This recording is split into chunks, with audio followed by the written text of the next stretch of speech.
சமைக்கும்போது ஒரு லவ்வோட சமைக்கணும்டா. அதான் பாதி ருசியே. வெங்காயம் நறுக்கும்போது கூட ரசிச்சு நறுக்கணும், லவ்வோட. வணக்கம்ங்க, வெல்கம் டு இல்லாஸ் சமையல். இன்னைக்கு நம்ம இந்த வீடியோவில் பார்க்க போகிற டிஷ் கருணக்கிழங்கு பிரட்டல். இது வந்து நம்ம கருணக்கிழங்கு வேக வச்சுட்டு பிரட்டுறது. அதுக்கு என்னென்ன பொருள் தேவை, எப்படி செய்கிறதுங்கிறத சொல்கிறேன். இப்போ கருணக்கிழங்கு ஒரு 1/4 கிலோ வாங்கிட்டு வந்தேன். அது நல்லா சுத்தமாக கழுவிட்டு இந்த சைஸில் பீஸ் போட்டு வேக வச்சு உப்பு போட்டு வேக வச்சு எடுத்து வச்சுருக்கேன். 2 பெரிய வெங்காயம் சின்னதாக கட் பண்ணி வச்சுருக்கேன். ஒரு தக்காளி, 2 பச்சை மிளகா. இதுக்கு வந்து மிளகாத்தூள் 1 கரண்டி, மல்லித்தூள் தனியா 1/2 ஸ்பூன், ஜீரகத்தூள் 1/2 ஸ்பூன், மிளகுத்தூள் 1/2 ஸ்பூன், மஞ்சள் தூள் 1/4 ஸ்பூன். இது எப்படி செய்கிறது என்னங்கிறத பார்க்கலாம் வாங்க. ஒரு கடாய் ஒன்று அடுப்பில் வச்சுருங்க, சின்ன சட்டி ஒன்று. எண்ணெய் ஊற்றிருக்கேன், 1 கரண்டி எண்ணெய். இந்த கரண்டியில் 1 கரண்டி எண்ணெய் சேர்த்துருக்கேன். எண்ணெய் காஞ்சதும் கடுகு உளுத்தம்பருப்பு 1 ஸ்பூன் சேர்த்துக்கலாம். இந்த கருணக்கிழங்கு பரட்டல் நான் ஏற்கனவே போட்டிருக்கேன், பொரிச்சிட்டு செஞ்சுருக்கிறேன். பச்சை மிளகா சேர்த்துக்கேன், கருவேப்பிலை, அப்புறம் கட் பண்ணி வச்சுட்டு வெங்காயத்தை சேர்த்துக்கணும். பொரிச்சிட்டு செஞ்சாலும் நல்லாயிருக்கும். இது வந்து நம்ம நாக்கு அரிக்காமல் இருக்கிறதுக்கு தான் வேக வைக்கிறது. உப்பு போட்டு கருணக்கிழங்கு வந்து வேக வைக்காமல் செஞ்சால் நாக்கு ரொம்ப அரிக்கும்.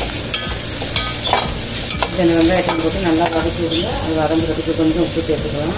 ஏற்கனவே கிழங்குல உப்பு போட்டிருக்கு, 1/2 ஸ்பூன் உப்பு சேர்த்துக்கலாம்.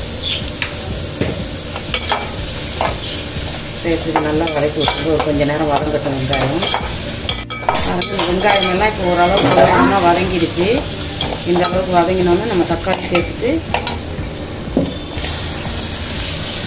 அப்படியே எல்லாம் கிளறி விட்டு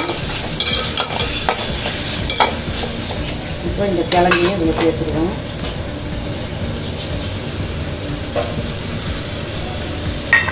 சேர்த்து எல்லாம் வந்து நல்லா ஒன்றா மிக்ஸ் பண்ணிடுவோம்.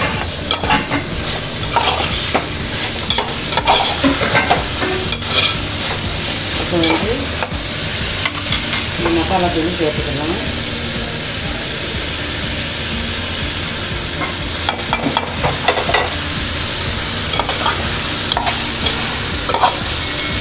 வெறும் சாதத்துலேயும் கரண்டி சாப்பிட்றதுக்கு நல்லாயிருக்கும். நமக்கு ஒரு ரசம் வச்சுட்டா கூட போதும், தொட்டுக்கெல்லாம் தயிரிட்ட. இப்போ இது வந்து எண்ணெயில் நல்லா அந்த காயெல்லாம் நல்லா வதங்கணும். பாருங்கள், இப்போ வேக வச்ச கருணக்கிழங்கு பிரட்டல் ரெடி ஆகிடுச்சு. லெமன் ஒரு 2 சொட்டு விட்டுருவோம். விட்டு இந்த மாதிரி நல்லா கலரி விட்டு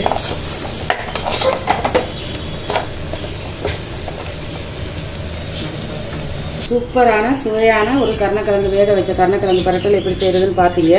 இதே மாதிரி நீங்களும் ட்ரை பண்ணி பாருங்கள், ரொம்ப நல்லாயிருக்கும். பார்த்துட்டு எங்களுக்கு கமெண்ட் செக்ஷனில் சொல்லுங்கள். சீக்கிரம் செய்யக்கூடிய ஒரு டிஷ் இது. இல்லாஸ் சமையலுக்கு சப்ஸ்கிரைப் பண்ணுங்கள். அடுத்து ஒரு நல்ல வீடியோவில் பார்க்கலாம். ஓகே, பாய். சமைக்கும்போது ஒரு லவ்வோட சமைக்கணும்டா. அதான் பாதி ருசியே. வெங்காயம் நறுக்கும்போது கூட ரசிச்சு நறுக்கணும், லவ்வோட.